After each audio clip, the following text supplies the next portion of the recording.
నమస్తే, welcome to hit TV. నా పేరు నరేష్. ఈరోజు మన గెస్ట్ ఎంతోమంది జ్యోతిష్యులకు, ఆస్ట్రాలజర్స్కి ఇన్స్పిరేషన్. అలాగే ద క్యాప్టెన్ ఆఫ్ ఆస్ట్రాలజీషిప్ పూజ్య గురూజీ వేణుస్వామి గారు ఉన్నారు. నమస్తే నాన్న. ఓం నమో వెంకటేశాయ.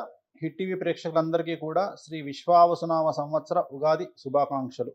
అలాగే ఈ విశ్వాస నామ సంవత్సరాన కుంభరాశి వారికి ఏ విధంగా ఉంది? సో కుంభరాశి వారికి ఏలినాటి శని చివరి దశలో ఉంది. 3వ పాదంలో ఏలినాటి శని నడుస్తూ ఉంది. 2వ ఇంట్లో ధనస్థానంలో ప్రత్యేకించి డబ్బుకు సంబంధించిన సమస్యలు కనిపిస్తూ ఉన్నాయి. విపరీతమైన ధన నష్టం ఉండే అవకాశం ఉంది.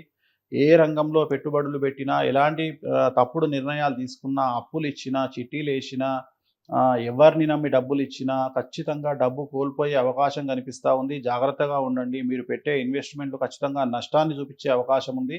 కుటుంబంలో మానసికంగా చాలా తీవ్రంగా సమస్యలు ఉండబోతూ ఉన్నాయి. వాహన ప్రమాదాలు ఉంటాయి. విద్యార్థులకు, ఉద్యోగస్తులకు, ప్రభుత్వ ఉద్యోగస్తులకు, వ్యాపారస్తులకు కేసుల పరంగా ఇబ్బందులు ఉండే అవకాశం ఉంది. వాహన ప్రమాదాలు ఉంటాయి కాబట్టి నలుపు రంగు వాహనాలకు, నలుపు రంగు దుస్తులకు, నలుపు రంగు వస్తువులకు దూరంగా ఉండండి. తిరునల్లార్ శనీశ్వర ఆలయంలో ప్రత్యేకమైన శని పూజ నిర్వహించడం ద్వారా సమస్యల నుండి గట్టెక్కుతారు.